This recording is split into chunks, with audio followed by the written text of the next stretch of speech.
प्रिय विद्यार्थी मित्रांनो, कंपल्सरी इंग्लिशच्या क्लासरूममध्ये आपणा सर्वांचं पुन्हा एकदा स्वागत.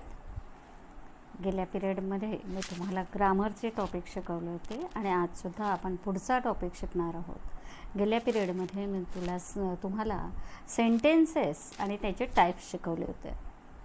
सेंटेन्स जे ते 4 प्रकारचं असतं. ते 4 प्रकार कोणते आणि त्याचा वापर केव्हा केव्हा केला जातो, म्हणजे त्या सेंटेन्सेसची रचना कशी केली जाते आणि त्याचा वापर केव्हा कशा पद्धतीने केला जातो, हे सगळं मी तुम्हाला गेल्या लेक्चर्समध्ये शिकवलं आहे. आणि आज आपण ग्रामरचा पुढचा टॉपिक शिकणार आहोत. आपल्या टॉपिकचं टायटल आहे clauses. What is clauses? Clauses is a part of sentence. Clause म्हणजे एक वाक्याचा भाग असतो, but it is also a sentence, but this is a part of a long sentence. की मोठं वाक्य असेल ना, त्याच्यामध्ये एकापेक्षा जास्त वाक्य एकत्र आणलेले असतात. तर त्याच्यातले जे उपवाक्य असतात ना, वेगवेगळे उपवाक्य जेव्हा कंजंक्शन, अँड, बट वगैरे यांनी जोडलेले असतात, तर त्यावेळी ते जे उपवाक्य असतात त्यांना म्हणतात क्लॉजेस. ग्रॅमॅटिकली जर आपण बघितलं, ए clause is the smallest grammatical unit that includes a subject and predicate. की क्लॉज म्हणजे काय? क्लॉज म्हणजे उपवाक्य.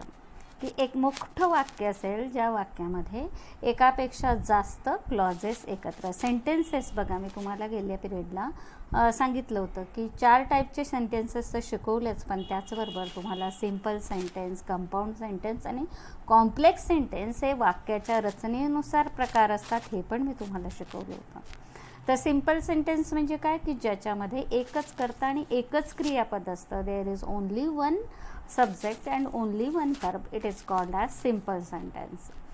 त्याच्यानंतर कंपाऊंड सेंटेन्स म्हणजे ज्या वाक्यामध्ये एकापेक्षा जास्त वाक्य हे कंजंक्शनने जोडलेली असतात, म्हणजे अँड, बट, दो, ऑल्दो, याच्याने जी वाक्य एकापेक्षा जास्त वाक्य एकत्र जोडलेली असतात, त्यावेळी त्याला आपण कंपाऊंड सेंटेन्स असं म्हणतो.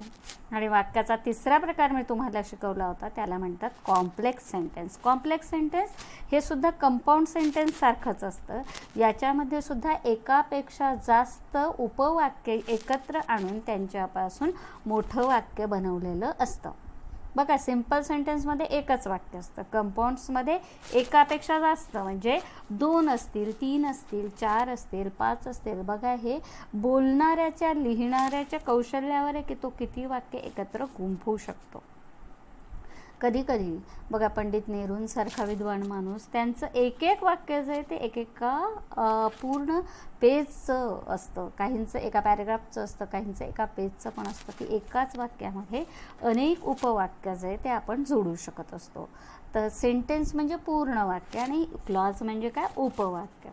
तर हे क्लॉजेस कशात असतात? सिम्पल सेंटेन्समध्ये क्लॉजेस नसतात. कंपाऊंड आणि कॉम्प्लेक्स सेंटेन्स जे त्याच्यामध्ये वेगवेगळे क्लॉजेस असतात.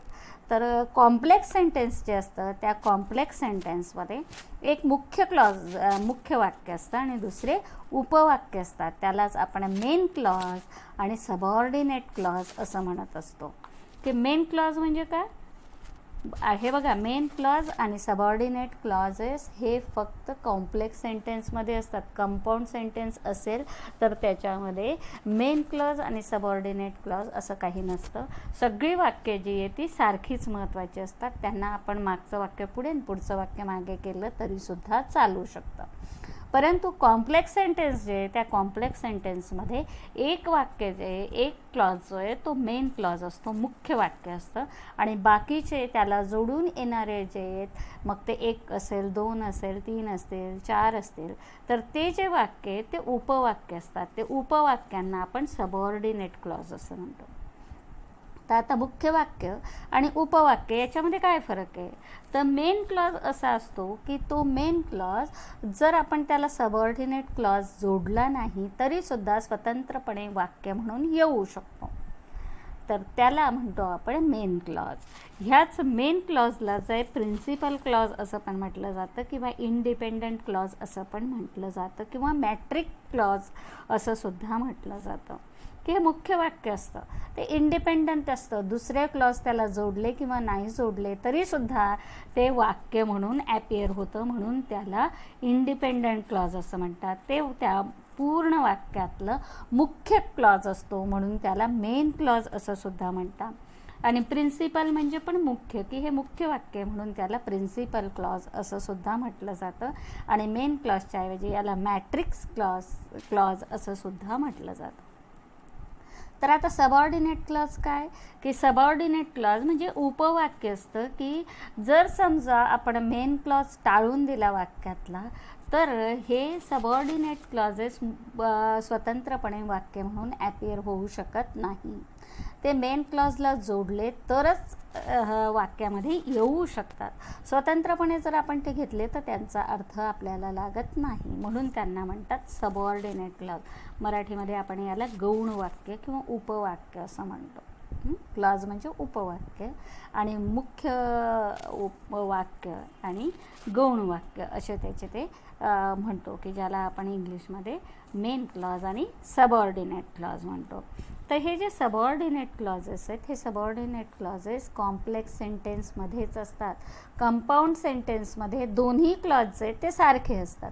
त्याच्यामध्ये मेन क्लॉज, सब क्लॉज असा, सबऑर्डिनेट क्लॉज असा प्रकार नसतो.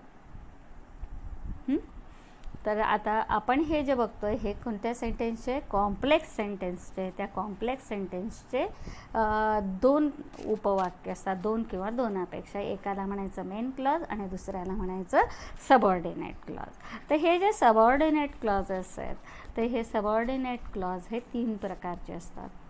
एकाला म्हणतात नाऊन क्लॉजेस, दुसऱ्याला म्हणतात ॲडजेक्टिव्ह क्लॉज, तिसऱ्याला म्हणतात ॲडव्हर्बियल क्लॉज. तर आता यांना नाऊन क्लॉज का म्हणतात, तर नाऊन क्लॉज म्हणजे जे सबऑर्डिनेट क्लॉज असतो त्याच्यामध्ये जर एखादं नाऊन हे मुख्य असेल, if the noun is the head of that clause it is called as noun clause.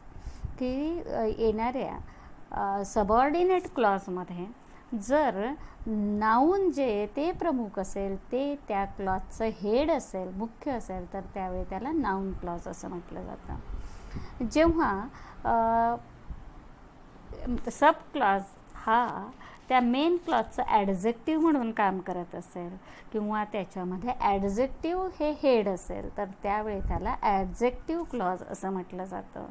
आणि ज्यावेळी सबऑर्डिनेट क्लॉज जो आहे तो मेन क्लॉजचं ॲडव्हर्बियल म्हणून काम करत असेल तर त्यावेळी त्याला ॲडव्हर्बियल क्लॉज असं म्हटलं जातं. ॲडव्हर्बियल म्हणजे जे आपल्याला वर्बबद्दलची जास्त माहिती देतं. बघा एक एक आपण बघूयात आता एकामागोमाग एक. नाऊन क्लॉज, ॲडजेक्टिव्ह क्लॉज आणि ॲडव्हर्बियल क्लॉज. सर्वात आधी आपण मेन क्लॉज आणि सबऑर्डिनेट क्लॉज कसे असतात ते बघू. आता फॉर एक्झाम्पल एक वाक्य सांगते मी तुम्हाला. चेतन सॉ दॅट समथिंग इज रॉंग. बघा वाक्य छोटंसं वाटेल तुम्हाला. चेतन सॉ दॅट समथिंग इज रॉंग. पण ह्याच्यामध्ये दोन वाक्य आहेत. कोणतं आहे, एक पहिलं आहे चेतन सॉ, की चेतनने पाहिलं. हे आहे याच्यातलं मुख्य वाक्य. बघा आपण इथंच थांबून गेलं तरी वाक्याचा अर्थ पूर्ण होतो आहे, चेतनने पाहिलं. परंतु पुढचं जे दॅट समथिंग इज रॉंग याच्यामध्ये दॅट जे हे कंजंक्शन आहे की ज्याच्यामुळे दोन वाक्य जोडले गेले, दोन क्लॉजेस एकत्र जोडले गेले. दुसरं याच्यातला जो क्लॉज आहे तो आहे समथिंग इज रॉंग, की काहीतरी चुकलेलं आहे, काहीतरी बिनसलेलं आहे. हे एक वाक्य आहे. आता हे दोन आहेत की काहीतरी बी नसलं आहे, हे जर स्वतंत्र आलं तर ठीक आहे, ते येऊ शकतं. परंतु जेव्हा हे दोन्ही एकत्र जोडले गेले, चेतन सॉ दॅट समथिंग इज रॉंग, चेतनने पाहिलं की काहीतरी बिनसलेलं आहे, काहीतरी चुकीचं आहे, असं जेव्हा आपण म्हणतो तर त्याच्यामध्ये काय महत्त्वाचं आहे, चेतनने पाहिलं. काय पाहिलं, की दॅट जे ते दॅटने काय केलेलं आहे, हे जे दोन क्लॉजेस आहेत, कोणतं, चेतन सॉ आणि समथिंग इज रॉंग, हे दोन क्लॉजेस एकमेकांना जोडलेले आहे. हे जोडण्याचं काम कोणी केलं आहे, दॅटने केलं आहे. तर याच्यामध्ये मुख्य वाक्य कोणतं आहे, समथिंग इज रॉंग हे मुख्य वाक्य आहे की चेतन सॉ. चेतन सॉ हे मुख्य वाक्य आहे. अँड समथिंग इज रॉंग, चेतनने पाहिलं. काय पाहिलं? की काहीतरी चुकीचं आहे. So subordinate clause is something is wrong. बघा, क्लॉज असला ना तरी त्याच्यामध्ये सब्जेक्ट आणि प्रेडिकेट असतात बरं का. आता याच्यामध्ये समथिंग हा सब्जेक्ट आहे आणि इज रॉंग हे प्रेडिकेट आहे. बघा, वाक्याचे दोन भाग असतात. वाक्याचा कर्ता आणि जो कर्ता असतो त्याला म्हणतो आपण सब्जेक्ट. उद्देश आणि विधेय असं मराठीत आपण त्याला म्हणतो. तर तो कर्ता सोडून उरलेलं जेवढं सगळं वाक्य असतं ना त्याला प्रेडिकेट म्हणतात. कर्त्याला म्हणतात सब्जेक्ट आणि उरलेल्या सगळ्या वाक्याला म्हणतात प्रेडिकेट. तर ते इथं पण आहे बघा. Chetan it is a subject and सॉ इट इज अ प्रेडिकेट. फक्त व्हर्ब, सब्जेक्ट आणि व्हर्ब याच्याने ते वाक्य बनलेलं आहे. आणि त्यानंतर काय बघितलं त्याने? That something is wrong. तर हा पूर्ण क्लॉज जो आहे ना हा ऑब्जेक्ट आहे. काय पाहिलं चेतनने? बघा, वाक्याचे काही एलिमेंट्स असतात. Subject, verb, object, then adverbial and complement असे 5 वाक्याचे इलेमेंट्स असतात. तुम्हाला सांगितले, परंतु वाक्यामध्ये 5 इलेमेंट आले पाहिजे असं काही नाही. 2 इलेमेंट असतील तरीही वाक्य बनतं. ते 2 इलेमेंट कोणते? सब्जेक्ट आणि व्हर्ब. मग कधी कधी त्याच्यामध्ये सब्जेक्ट असतं, व्हर्ब असतं प्लस ऑब्जेक्ट असतं. कधी कधी सब्जेक्ट असतं, व्हर्ब असतं प्लस कॉम्प्लिमेंट असतं. कधी कधी सब्जेक्ट असतं, व्हर्ब असतं प्लस ॲडव्हर्बियल असतं. कधी कधी सब्जेक्ट असतं, व्हर्ब असतं आणि त्याचबरोबर ऑब्जेक्ट पण असतं आणि कॉम्प्लिमेंट पण असतं किंवा त्याच्यासोबत ॲडव्हर्बियल पण असतं. म्हणजे 5ही इलेमेंट पण एकत्र येऊ शकतात किंवा 2 इलेमेंट पण येतील, 3 इलेमेंट पण येतील, 4 इलेमेंट पण येतील आणि 5 इलेमेंट पण वाक्यामध्ये येऊ शकतात. आता हा चेतन सॉ दॅट समथिंग इज रॉंग याच्यामध्ये चेतन सॉ हा मेन क्लॉज आहे आणि समथिंग इज रॉंग हा सबऑर्डिनेट क्लॉज आहे. तर हा सबऑर्डिनेट क्लॉज जो आहे तो मेन क्लॉजचं ऑब्जेक्ट म्हणून काम करतो आहे. तर हे जे नाऊन क्लॉजेस असतात, आता आपण बघूयात the clause types of clauses, की हे क्लॉजेस जे ते 3 प्रकारचे असतात. एकाला म्हणतात नाऊन क्लॉज, दुसऱ्याला म्हणतात ॲडजेक्टिव्ह क्लॉज आणि तिसऱ्याला म्हणतात ॲडव्हर्बियल क्लॉज. तर सगळ्यात आधी आपण आता बघूया noun clause. What is known clause? The subordinate clause, if the noun is head of this clause, it is called as noun clause. की जर सबऑर्डिनेट क्लॉजचं हेड जर नाऊन असेल तर त्यावेळी त्याला आपण नाऊन क्लॉज असं म्हणतो. आता for example, Palak saw that the plan was not working well. तर याच्यामध्ये आधी बघा, मेन क्लॉज कोणता आहे? पलक सॉ हा मेन क्लॉज आहे. आणि सबऑर्डिनेट क्लॉज कोणता आहे? The plan was not working well. पलकने पाहिलं की तिचा प्लॅन जो आहे तो व्यवस्थितपणे काम करत नाही. आणि हे 2 जे क्लॉजेस आहे हे कशाने जोडले? दॅटने जोडलेले. तर आता हा सबऑर्डिनेट क्लॉज जो आहे the plan was not working well, तर याच्यामध्ये द प्लॅन हे काय? नाऊन आहे आणि प्लॅन हे त्या क्लॉजचं हेड आहे, म्हणून हा कोणता क्लॉज झाला? It is known clause.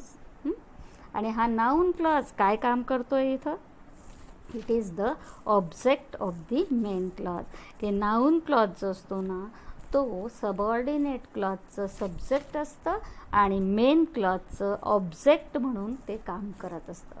बघा, the plan was not working well. काय not working well? The plan हे आहे सब्जेक्ट, वॉज नॉट वर्किंग हे आहे वर्ब आणि वेल हे आहे complement. Plan was not working well.